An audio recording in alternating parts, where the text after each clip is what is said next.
Well, let's go on that adventure. Yeah, I'll take point. I'm looking for welkered stones, particularly.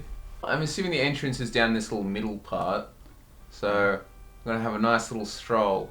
As you turn around the corner, you notice some broken bones. They seem to be humanoid, but they're also very, very old. It doesn't look like they've been manipulated by anything except the weather. There seem to be a few rusty pickaxes and other things scattered about the ruins. There are a couple pedestals that would hold a welkered stone, but they seem to be empty, at least the ones on the surface. You notice a door at the center ring, and it's a very large marble, maybe moonstone. You can't tell whether it's marble or moonstone from here. It glints strangely, and it's got a moon symbol engraved on it. Hurry up. Get down here. See, while he was doing that, I was just dreaming of home, but then I snap out of that, and before I even round the corner, I'm going to draw my halberd just to be on the safe side. So then I'll round the corner and start to follow in the direction which I saw him walk. Maybe sweeping the bones out of the way with the haft of my halberd as I go around. The bones turn out to be exceptionally brittle, and as you knock them aside, at least one of them just kind of crumbles into dust in front of you. But either they've been here for a long time or there's some foul play involved. Got to investigate. The bones seem to have been hollowed out. They almost look like bird bones in that sense. Doesn't look natural. It seems like something is amiss here. Like these look like humanoid bones, but they clearly... something's been done to them. My heroic gallantry is starting to fade a little bit. Alright, I'm going to walk back over and examine the bones. Okay, well, in my professional opinion, I'm just going to say it was from a spell that was a long time ago. Let's not spend all this time grave robbing and digging around in bones and actually get to the good stuff inside the ruin. Alright. The door is more or less a moonstone slab. It's got a traditional Ayleid symbol that is engraved very lightly across its entire work. And then in the middle, there is a hard engraving that actually contains a crescent moon symbol with some strange lines attached to it. It looks like this might be in reference to some kind of Ayleid noble house or something like that, some long-lost faction. Let's just go and open the door. The door resists your attempts to open it. It is actually quite heavy, it turns out. It's a heavy stone slab that acts like a door, and it's not on hinges. It may take more than you're physically able to open it. Please allow me. I'm a knight. I'm going to come in and give him a hand. You manage to exhaust yourself a little and force the door open. It slides open on its track. It slams against the other end of the track. The door is open. You moved a gigantic moonstone pillar, and you did it just on your ownsies. You didn't ask him for help or anything, so, your gallantry cost you a bit of stamina, basically. The horse is getting tired here. Ever since the carriage driver was spooked, he's been kind of pushing the horse a little too hard. The horse is starting to get tired, and as a result, your progress to the north has been somewhat slowed. Let's just say that if you were running, you would probably be slightly faster than this carriage at this point. The Ayleid ruin doesn't have anything in the way of torches or large illumination sources. It's mostly just these little crystals that are visible through cracks in the wall. You can't actually get at them. They're too far deep, but they do have this kind of luminescence about them, shining in a pale blue light, illuminating things just enough to see what's in front of you. Hesitantly start walking ahead, but what I'm going to do is kind of in a blind man way, I will grab near the top of my halberd and kind of, sweep that in front of me as I walk, and I'm going to just head towards that blind spot in the corridor and, keeps pushing forward. You push away a couple discarded bones. They look similar to the bones you saw outside, but unlike the others, these haven't been ravaged by the elements. They seem to have gotten the same treatment as the other bones, but they're not threatening to crumble into dust at any moment. Coltane, look around for, in a sec, just look around for anything that we can use as a torch, because I'll light the top of it with a firebolt, and then we can actually use it. But I'm going to cast Spirit Sight, just in case, and to check around for any undead. It's a difficult cast, but you manage to pull off Spirit Sight. With Spirit Sight, you can see all the way to the end of the corridor. It doesn't seem that there's anything special there. You and Coltane can both see various scraps of clothing, as well as other bones, like leg bones and things like that. Those little scraps of clothing, they seem dirtied. There's a kind of slimy residue on the wall to the south. Doesn't seem like there's anything else around here other than bones, tattered rags, and some slimy residue. I reckon we just keep on going further into the dungeon instead of wasting time investigating slime and stuff on walls, because the Mages Guild would have picked up on this. The good stuff's going to be deeper into the ruins. So keep going until we no longer see bones, maybe. Yeah. Looks like this is the end of what has been thoroughly burrowed out. Everything else seems to be cracked and in various stages of decay. There's rubble all over the place. This looks like the end of the line as far as what the Mages Guild has excavated, but you are now past the entrance and actually in a large antechamber. There are a lot of shadows and you can't quite see past them. We'll just move out into the corridor and see what we can see out into the antechamber. Yeah, kind of just peer our eyes around the corner, maybe. Yeah, so there-ish. Upon stepping around the corner, it's a skeleton with an axe. It doesn't seem to have taken notice of you yet. It seems to just be present. It's facing away from you right now, and it's holding a iron axe. So this is an axe, and it's not a bow, so I've definitely got this guy for reach. So I think I'm going to put an arm in front of Revan and, just kind of gesture that I've got this, and I'll just start tiptoeing towards the skeleton with my halberd at the ready. The skeleton kind of rattles as you approach. There are a few small pebbles, but you manage to not kick any of them as you sneak by. You aren't in reach yet. Okay, so I'm going to continue to tiptoe forward to get about close enough that I can get a thrust right through his rib cage, but not actually do it, just so I'm ready to go. The skeleton is unaware of you, making a gesture like it's actually going to start walking away from you. Going to raise up my halberd, and I'm going to swing the axe head of it down onto the top of him. So going for the killing blow. Masterful swing manages to not only hit the skeleton before the skeleton knows what's coming, but it also splits the skull in two, going all the way down the neck and entering its rib cage. Your halberd seems to be lodged in the rib cage, but the skeleton collapses around your halberd and is apparently no more. Okay, and then I'll just finish that off by resting the halberd on my shoulder, turning back to Revan and giving him a bit of a easy. As you pull the halberd out of the rib cage, a scrap of cloth flies in your face, more or less screwing up that perfect pose you wanted to make.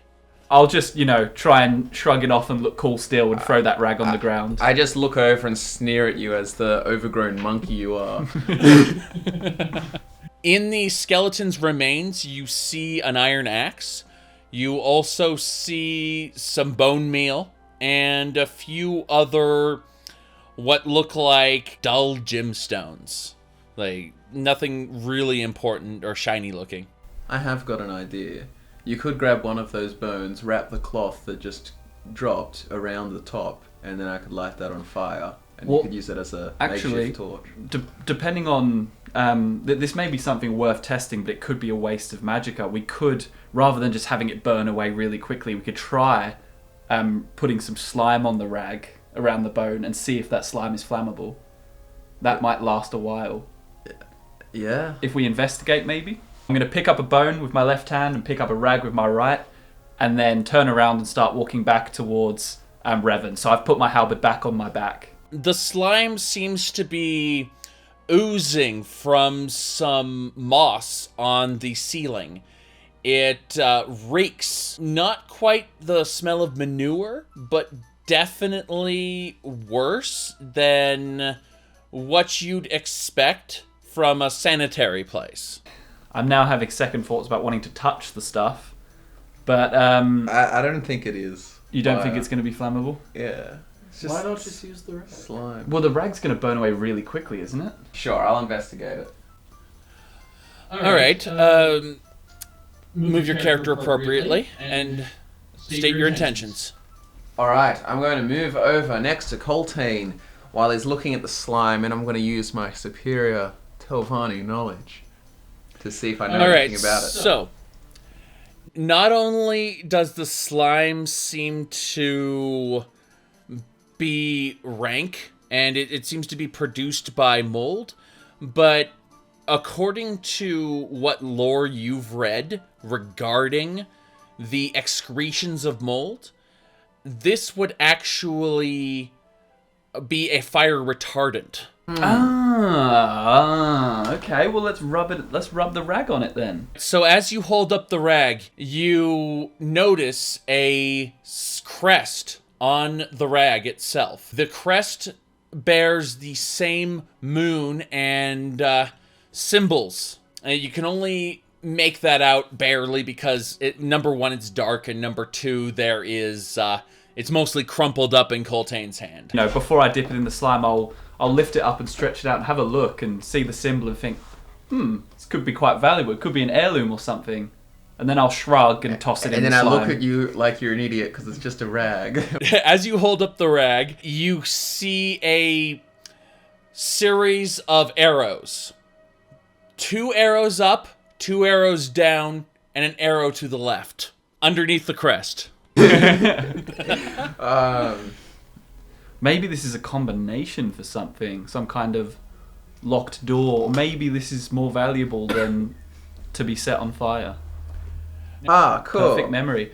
All right, well, I'm going to toss it in the slime. Yeah, toss it in the slime. This potentially valuable combination is completely obscured by this this dark greenish muck that covers the rag. Without actually touching the gross stuff, I'll dip the bone in to pick out the rag, and then we'll daintily wrap it around so that it's ready to be set on fire. You get some of the slime on your hands. It isn't pleasant. Ugh. Alright. I guess that'll help your hands if the fire spreads. Alright, well, I'm going to cast a fire bolt onto it. Out of curiosity, do you have protection to not get me caught in that fire? Is there something involved there? Just trust me, bro. Alright, well... Okay, sorry to interrupt, Revan, but what I'm going to do, not quite trusting this guy yet, I'm going to step out into the a bit further away from the wall and put the torch down on the ground so he can cast it to the thing on the floor. Alright, I'm going to look at Coltane like he's a monkey again. I'm going to walk up nice and close so I can actually get to it. I'm going to open my right hand and very carefully just shoot a very small firebolt. Just enough, about the size of a USB, just enough to set it alight. Maybe you were a little bit off and the firebolt was a little larger than you wanted. The entirety of the bone is cast into flame for a moment. Luckily, only the rag seems to actually catch the light. And thanks to that slime, it wasn't immediately incinerated, but rather it just kind of caught alight. The entire thing burst into flame, and it's a steady flame burning on the ground. Told you to trust me, bro. See, this monkey isn't that stupid, is it? That would have incinerated immediately if it wasn't for a good old Coltane. Huh? No, I moved closer. Yeah, but you guys wanted me to set it. Well, you wanted me to set it on No fire without slime. touching it on the slime. Ah, yeah. So right now, with a smug impression on my face, I'm going to carefully grip the very bottom of the handle, and I'll take the torch and lead the way. You know, the torch is pretty damn hot. You can feel a kind of burning sensation through your gauntlets, but it's not enough to actually cause pain. It's not comfortable. Like, your hands are probably sweaty under there now. Also do have, pretty good pain tolerance as well, so times 2. So, I just shrug it off. It's just warming me up. With the new light in the room, you find 2 chambers. One going off in this direction, and one going off this way. The main chamber to the north seems to be pretty big. The chamber to the left kind of loops around like a horseshoe toward the entrance, but seems to be more intricate, detailed in the stonework. I reckon we investigate going left, the more intricate stuff, because maybe that will lead down to like an area where there's something to open, and we can use that code I memorized. Yeah, well, that sounds good to me. I'll lead the way. All So right. so I'll start creeping around and just get myself in a line of sight that I can look down that left pathway with the fire at my back, the fire in my hand. There are various pedestals that look like they once contained Welkid stones. It looks like there's a fine dust around several of them, as if there was a Welkid stone and then there was powder. You don't know quite what to make of it. All right, I'll investigate. The Welkid stones apparently had been shattered by something, and now there is a fine stardust that is mixed in with opal and other chips that are all around. It was clear that there was some kind of jewelry or other things besides just Welkid stones, but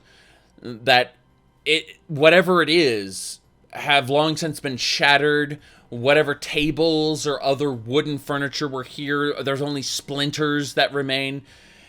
Pretty much this whole thing is a mess, and there really isn't much left other than dust. Big piles of dust. I'll just keep that in note. I think we'll keep moving on. Yep. As you approach this corner, Revan becomes keenly aware of a presence around the corner. Coltane, on the other hand, is blissfully unaware of anything near the corner.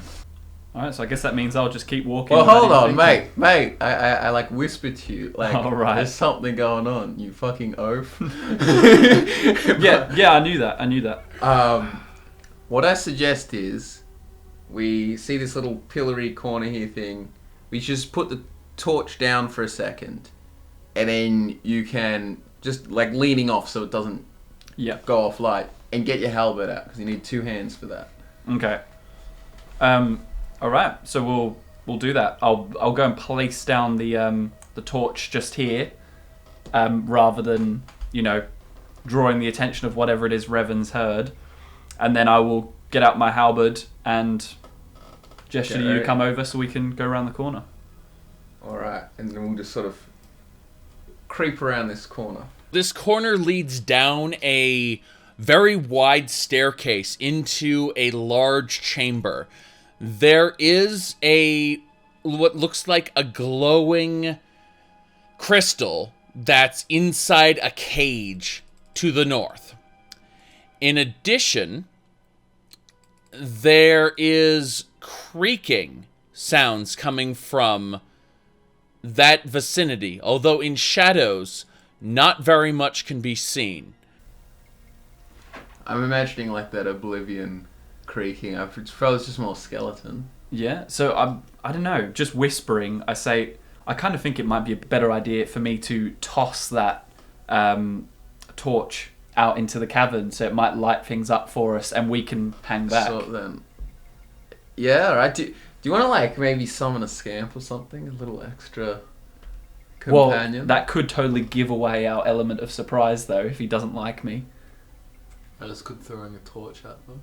Yeah, if you throw a torch out, I think either way, we're gonna have to reveal our position. Yeah, but So whatever's all I'm there. saying is if I summon a scamp, we have a noise and no vision of these enemies. If I toss a torch... While you guys were talking, there are various shadows moving and shifting around just beyond your ability to see. I'm going to ignore Revan's request, grab the torch, and throw it down the hallway. Having thrown the torch down the hallway, you are greeted to two skeletons that are pretty close to the glowing crystal, but kind of behind pillars in a way that the light from the crystal doesn't show them, but the torch does. The skeletons, oddly enough, don't seem to react to the torch. They continue a motion that seems to be a patrol around the chamber. A preset patrol, as it were. I'm gonna cast a chameleon spell. Right? And Do you want to try and cast it on both of us? just me first. It's difficult, but you do manage to successfully cast the chameleon spell. And you are rendered more or less invisible. Alright, well, and then I'm going to Drain your magic. he did that. I'm gonna sneak up towards this cage in a glowing distance. They don't see you. They're not aware of you. But because you stepped out, it became very apparent that there's a third skeleton, which is standing next to a switch. And the other skeletons, as you sneak up, continue their rotation around this room. They seem to be going in a clockwise motion, whereas the other one is standing past the area where they're circling around. You are very close now to the glowing crystal in a cage, which is immediately to your right. Noticing that these guys are approaching my direction, I'm going to sidle up against this this pillar here so I can stay out of sight. As you move up against the wall, you realize that the spot you've chosen isn't going to do. And the moment the skeletons move, you're probably going to be seen if you don't take immediate action. Unfortunately, it's Revan's turn. Alright, I'm going to I'm just gonna go for that glowing crystal. The glowing crystal is in a cage. The bars are closer together than the size of the crystal itself. So it seems to be, when you got closer to it, it seems to be a Valry stone. So it is Welkid Stone's big brother. Fuck it. I'm gonna go and try and sneak up to quietly to wherever the switch is. The skeleton is aware of you, turns around. You are quicker on the draw than the skeleton. Your conscience is telling you not to be a bitch. Attack it. Get my hand at the ready and firebolt this skeleton straight in its face. Your firebolt manages to send the skeleton flying by sheer impact halfway across the room back against a pillar. The skeleton is not visibly burnt, but it has suffered the impact.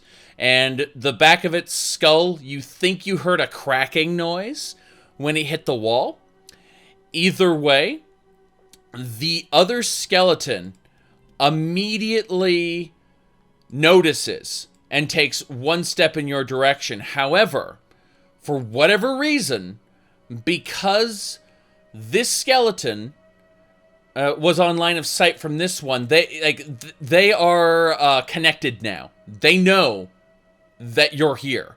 But this other skeleton simply takes one step down in his rotation and hasn't made that line of sight connection yet.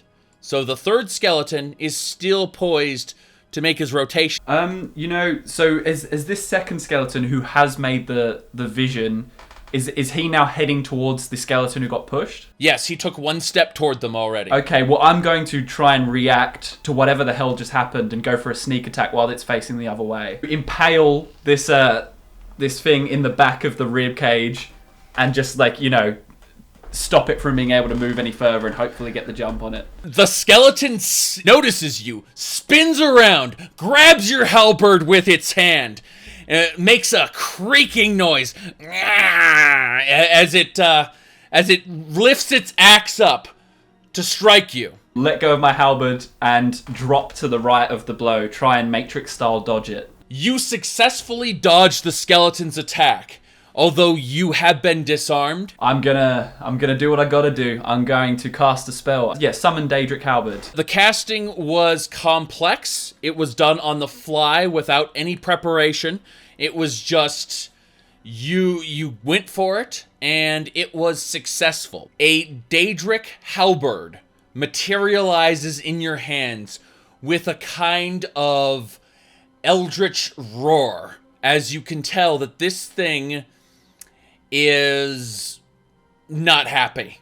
The weapon you're holding. I'm just going to reactionary swing straight for him horizontally from left to right and try to just cave in his chest. The skeleton manages to raise its axe up in defense, but it doesn't matter. The iron is shattered by your Daedric Halberd strike, and the skeleton receives a mortal wound straight through its chest. It pretty much just collapses into a pile of bones in front of you. Like the other skeleton did before, a few miscellaneous, unimportant looking gemstones lie on the ground with bone meal and his iron axe. The skeleton from earlier gets up and takes one step towards you. The other skeleton still hasn't noticed you. It's looking south right now, and it has taken one step closer to Coltane. Still hitting that switch. As you pull the switch, it causes the cage in the middle of the room to open, revealing the Valra Stone. I'm gonna go straight for that. You successfully reach the Valrus Stone just as the skeleton is moving toward you. It is not in range yet, but you have a moment to decide. I'm gonna grab the stone. I got a barrier on. As you grab the stone, the skeleton moves into melee range and then takes a swing at you. The axe from the skeleton swings and it narrowly hits you, but you just manage to dodge it, just barely. It actually sparks off of your barrier as the barrier kind of guides the blade away from you. It was that close. It was the barrier that he hit and not you. You are aware of the skeleton. The skeleton is not aware of you. You're aware of everything that's going on in the room. You have good vision right now. There is a torch illuminating the room, and even if there wasn't a torch illuminating the room, Revan is in one of his hands holding this bright, glowy stone, so it's very clear where he is. In one smooth motion, try to reclaim my disarmed halberd and get around the corner away from this patrolling skeleton. You pick up your halberd. So you currently are holding a Daedric halberd and your regular halberd. Okay, so I'm not going to worry about the fact I'm holding two halberds at the moment. I'm purely trying to get away from this patrolling skeleton. So I'm going to round the corner, get back to where we knew, we came from, so there wouldn't be anything there, get out of sight, and then put my halberd back. All right, so the skeleton does not notice you. You successfully dove around. As the skeleton rounds the corner, it's very clear he is not aware of you. I'm gonna I'll hit this bitch with another firebolt. Your firebolt this time hits him square between the eyes. The skeleton has its head removed from its body by the blunt impact of the firebolt. And it collapses into bone meal, some assorted bones, and a couple unimportant looking gemstones. Instead of scurrying away then, I think the next thing I'll do is go over this way and start investigating what's up there. What you end up seeing over there is a treasure chest with a skeleton in front of it.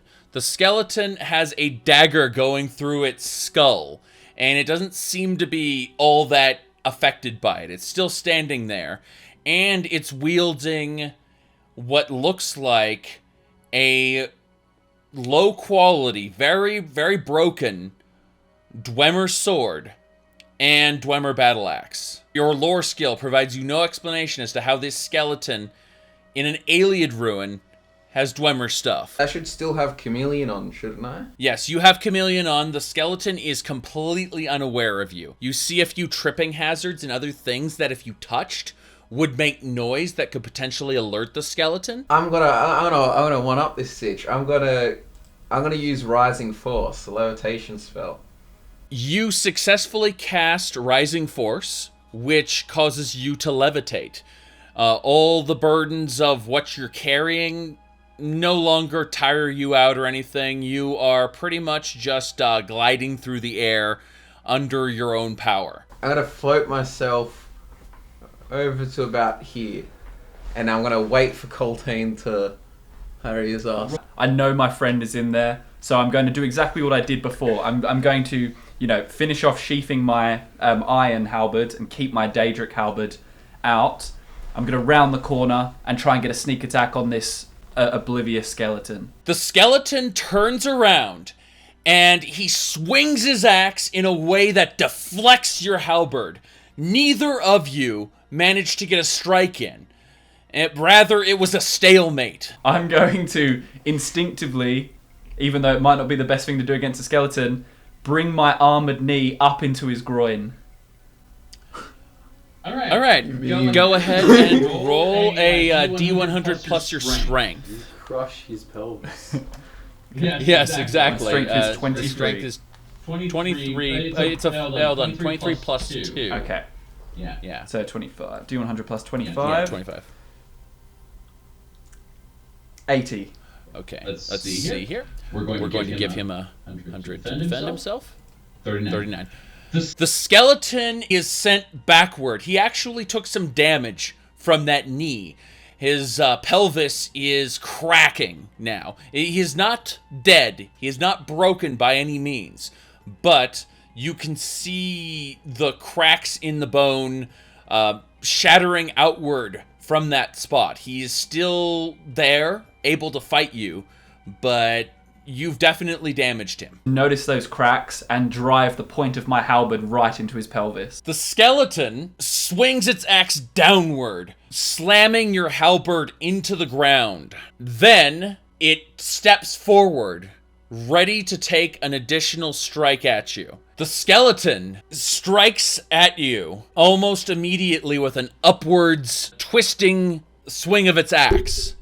However, you just barely dodge out of the way. I'm not going to try and stab him. Instead, I'm just going to, with all my might, swing at him again, horizontally, to try and, chop him in two. You successfully shatter the skeleton's skull, splitting it down to the neck. The halberd works its way down the rib cage. The skeleton just falls to pieces.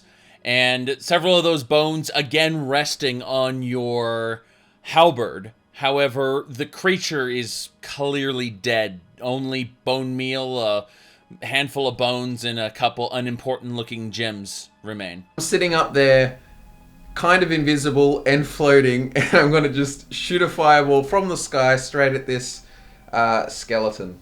The skeleton fails to notice the firebolt in its entirety until the firebolt is resting squarely between its eyes. It has its head removed from its shoulders, and its body collapses to the ground in a pile of bones, in addition to the bone meal and the two Dwemer weapons, which are in terrible condition. However, the skeleton's head is still alive. Its eyes glow with a ferocity that you've never seen before in a skeleton, and its mouth chatters as it tries to hop its way toward you with no understanding that you're levitating and that it can't bite you.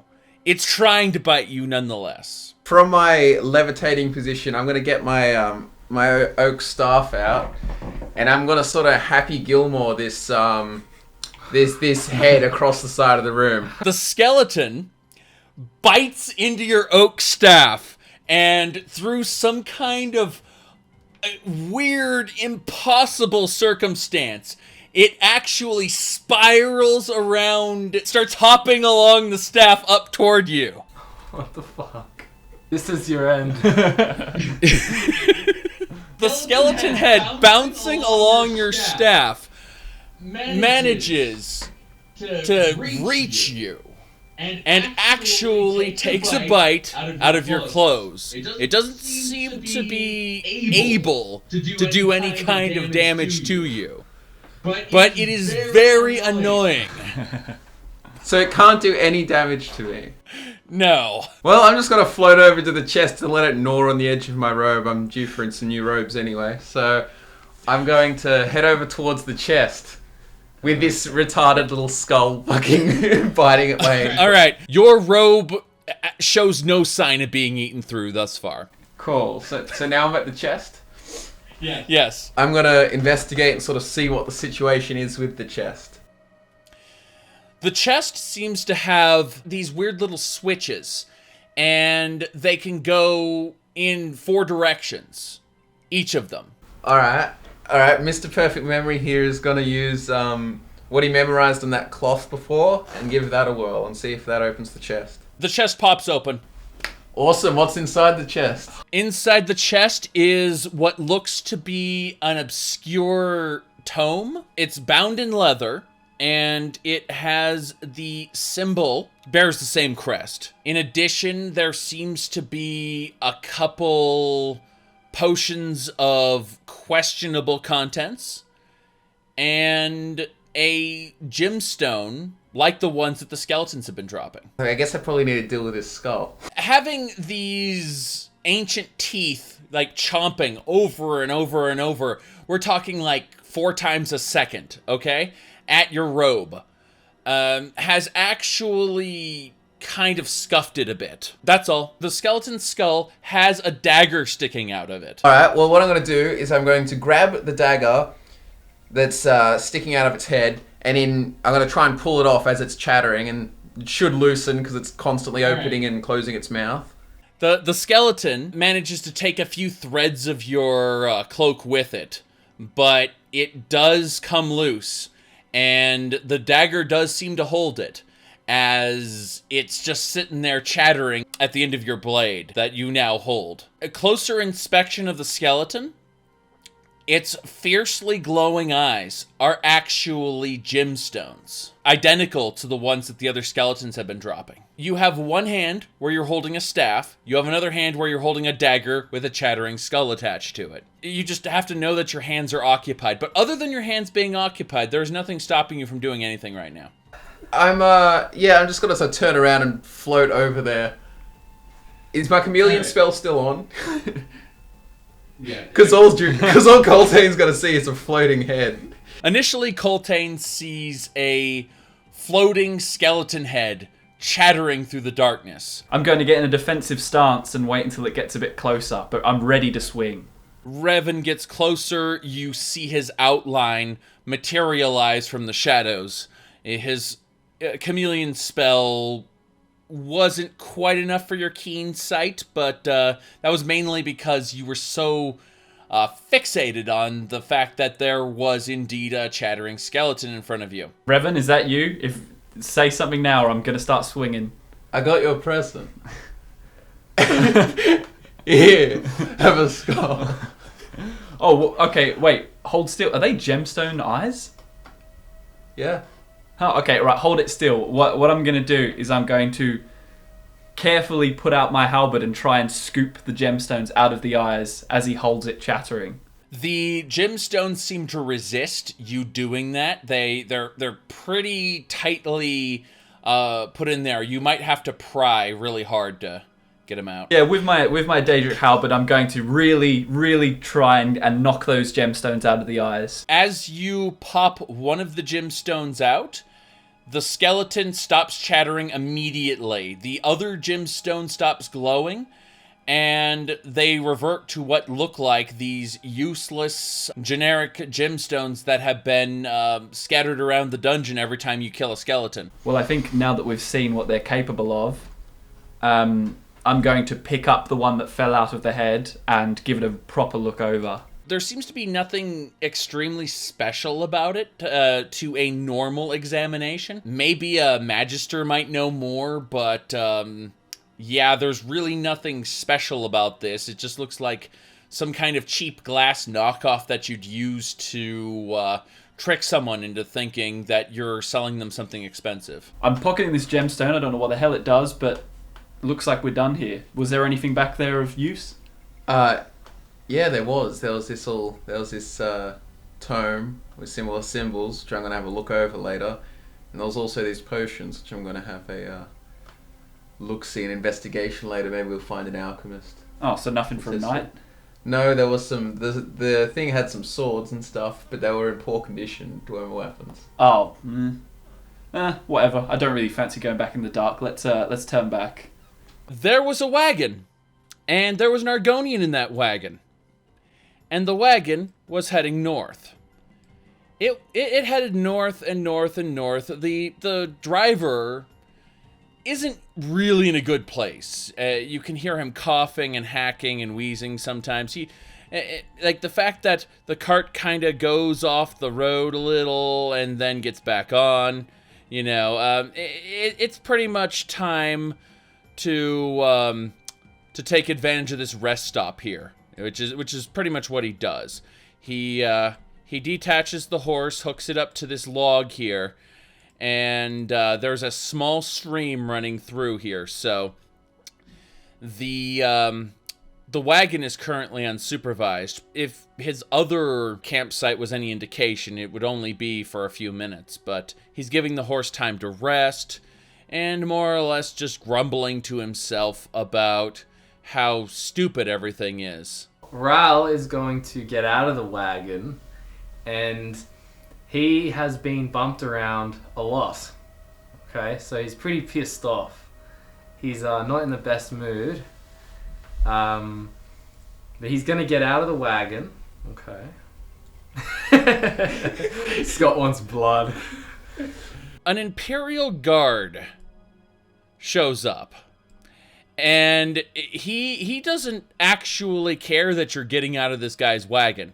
He pretends like he never saw you as he walks past you over in this direction. Now, if any indication, the village you want to go to is probably along that road to the north. But that Imperial Guard seems to be going a different way. Seems to be going up to the northwest. He's tempting me. The fat man lives. So I am walking into this clearing here, following the Imperial Guard, not giving a shit about the fat man, whether he sees me or not, what he thinks, because I've already climbed out of the cart. So, I'm just going to climb and go out into the open here and begin. The fat man audibly uggs as he sees you getting out of the cart, and then proceeds to chug what looks like an ale. Yeah, alright, and I'm going to follow this Imperial, keeping a bit of distance so he doesn't hear me coming, so... He doesn't hear you coming, and you're pretty sure even if you got much closer, he wouldn't hear you. He's too busy doing his own thing, so... We got what's in the chest. We have two options. We can go back and check on the orc and the wood elf, or we can keep going further. You know what? I think I might have seen enough action. Yeah? I could go for a little bit of fresh air, actually. Yeah. Yeah, maybe you got the stone as well. Dagger that has the skull attached to it. The dagger is actually Ori Halcon. It's Ori Halcon, but it's definitely done in a Redguard style, not an Orcish style. Sick. I'll take that and I'll use that. Yeah, and replace my Well, I won't throw the kite and dagger away, but I can go sell that later. So I'll remove that from the skull and use that. Hold on a second. I know you're really excited to use this, but that looks like something that could be a gift to convince someone who doesn't want to be with us to stick around. Potentially. How about no? The orc doesn't need a dagger. You just think it's a toothpick. So I'll stand by my decision. He's greedy. All right, well, let's start heading back towards the entrance then. I'll lead the way. As you guys are walking through the hall, once again, the glinting light of these piles of stardust just kind of shimmer off the walls. Broken stones and all manner of junk lie around. Be funny if there's just like all kinds of treasure and gold around this other corner we didn't bother to look in.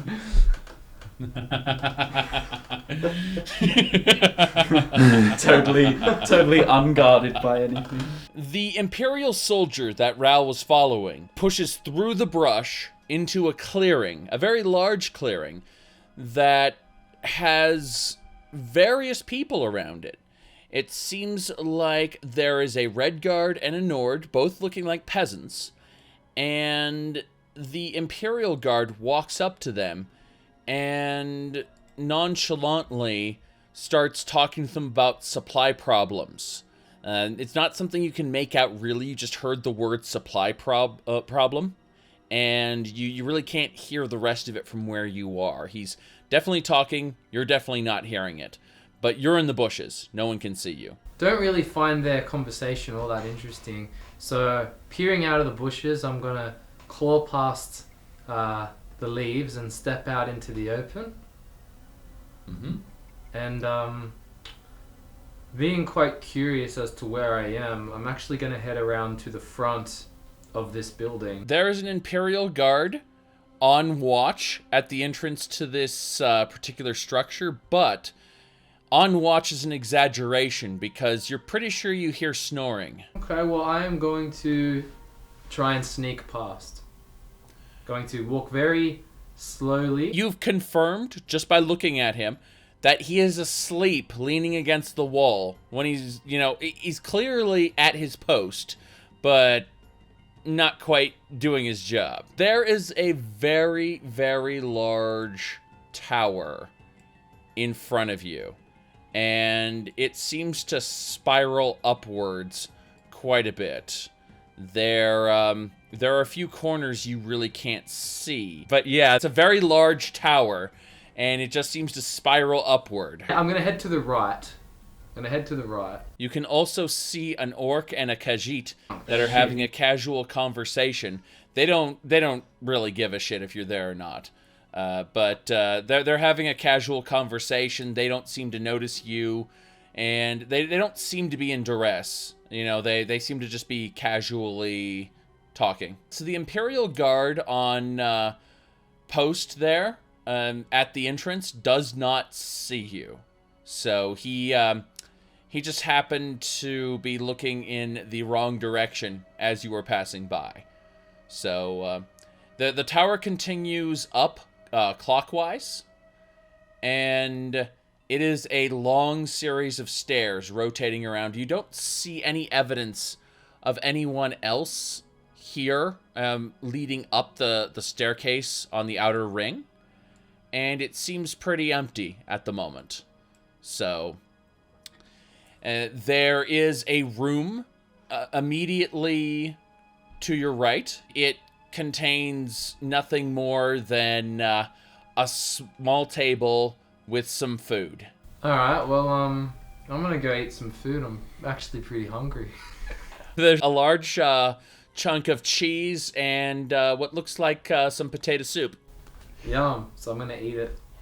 That cheese. While you are doing that, an Imperial Guard begins to head over to the tower. He's not actually climbing it yet. He's just kind of at the entrance here. He's at the bottom level, though. You could pass him and he probably wouldn't notice you.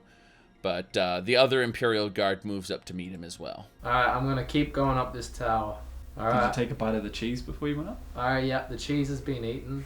As you stand at the entrance to the middle room at the top of the tower, you can tell that this was some kind of mage tower at some point, and it has since fallen into complete decay. It's being used as a watchtower. A single battle mage stands atop it with an Imperial Guard writing onto some kind of what looks like an easel or something.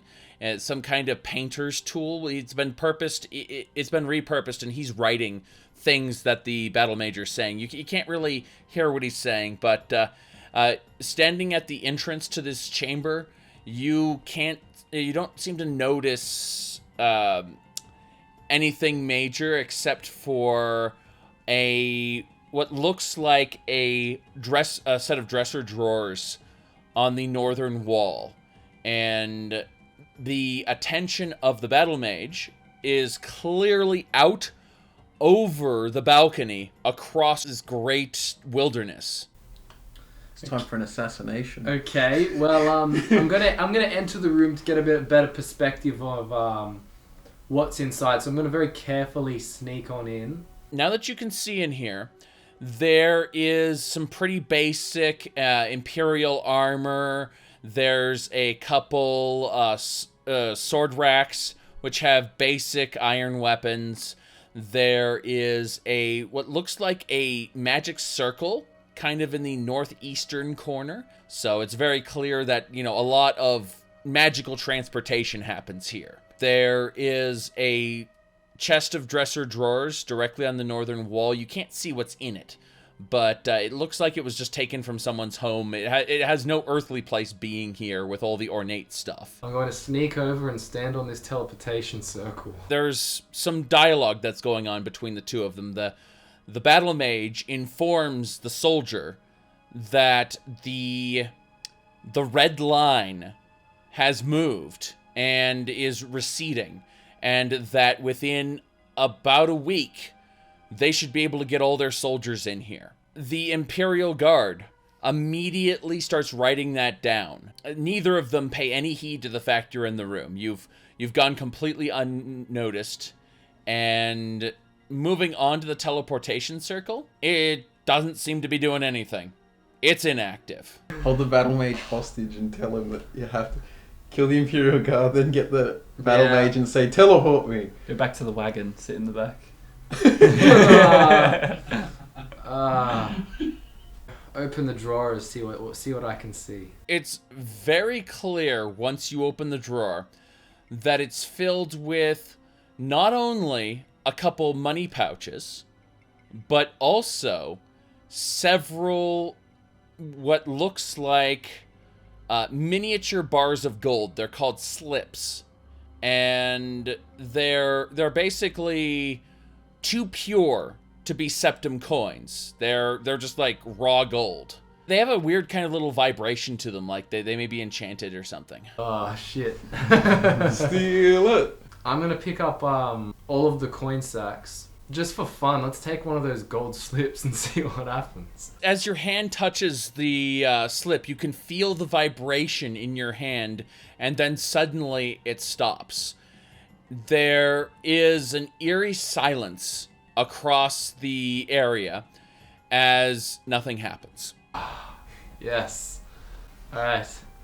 So I'm gonna take that gold slip and take the next one as well. Alright, so the same thing happens. You can feel the vibration in your hand until the vibration suddenly stops, and nothing happened. So at this point, neither of the guards seem to notice you, and there is a lot more talk about the keep to the northwest, and how the keep to the northwest will provide them with troops, provided that Count Indaris is not held responsible for any of this. Well, it seems like the battle mage is talking to someone, and then that conversation is being conveyed to the guard in order to be written down. That's what it seems like is going on. But it seems like whatever is going on, that Count Indaris is very much willing to support the Imperials. Okay, well, having heard all of that and being absolutely filled with the goods, I'm going to very carefully tiptoe out of the room. So the guard turns around just in time to see your silhouette passing out of the room. Run.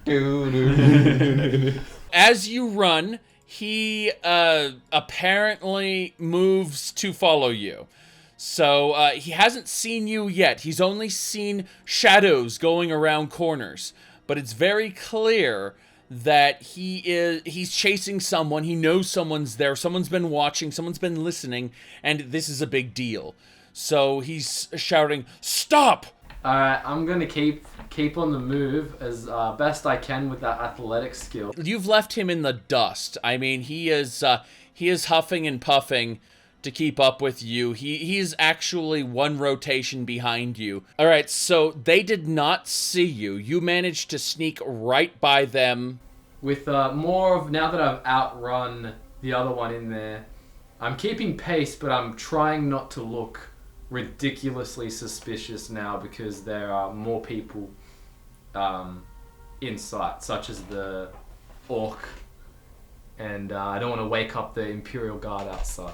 Yeah, the orc and the Khajiit seem to be minding their own business still. Like, you've only been in there for about 5 minutes, so they're still yapping away. But you can hear in the distance a "Stop!" And then as the other guards move into the tower to meet him, and find out what's going on. I'm getting out of here. Looks like you managed to slip by him at full speed without waking him up.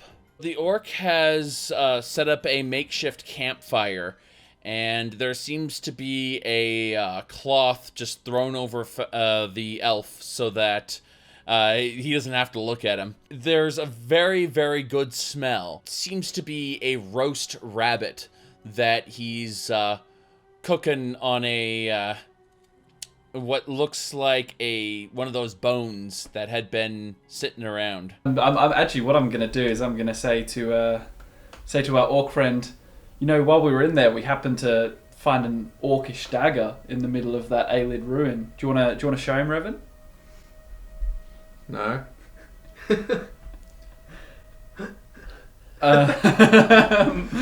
What would I use a dagger for? It sounds like a toothpick. I told you so. I just thought you'd be interested to look at it. Maybe you had a bit of, national pride or something. You wanted to take a look at this thing. But not every orc hails from Arsinium. You know what? I'll just shut up and enjoy the fire for a bit. You're absolutely embarrassing. Okay, so the orc moves over slightly to reveal a pot of stew that he's been working on, and it doesn't look all that impressive. There are bits of rabbit and a few what look like just plants he's grabbed from the surrounding area, ones that you question are even edible. But he's thrown it together and he's stirring it like it's nothing, and he shows no concern for the elf, who is currently, again, under a scrap of cloth, just to make it so that he doesn't have to see him. I'm going to just take a nice seat by the fire, and I'm going to whip out that book that I found in the chest. Reading the book, you pretty much identify that it is an old Aeliad text designed to teach people how to identify items. That's pretty much what it is. It literally teaches the basic identify spell. And it goes into painful detail about how the spell is crafted and things like that. So you can add that spell to your repertoire. You can study it. Yes, sure. Why not? The rest does Coltane good, and his stamina is replenished. Likewise, it pretty much takes you the remainder of the evening to decipher the spell, but you've learned it. So, you learn the identify spell. Cool. That could be good to use on these gems. Oh, yeah. Yeah, do you want to do that? I say you should do it, yeah. Alright, well, I need the gem. Okay, well, I whip out the gem from the skull's eye from my pocket, toss it over to Revan. And now I'm going to cast Identify on it. The gem itself, as you understand it, it is a complex set of spells that have been crafted one rune at a time into each facet of the gem. So what's happening is, instead of, vocally saying the name of the spell or performing a gesture to cast the spell, this spell is crafted in a similar way to how you would draw a magic circle, one piece at a time. And what's happening is, because a gem can have, in theory, an infinite number of reflections inside of it, each face of the gem has a different rune, and the reflections inside the gem interact to create half of the Reanimate Dead spell with a continuous effect. Both of the gems together cast the complete spell of Reanimate Dead, but with a continuous effect that has a cumulative effect, causing it not to deplete magicka. It's a self-sustaining magic. So once you put those gems into a skeleton's eye sockets, it keeps the skeleton animated.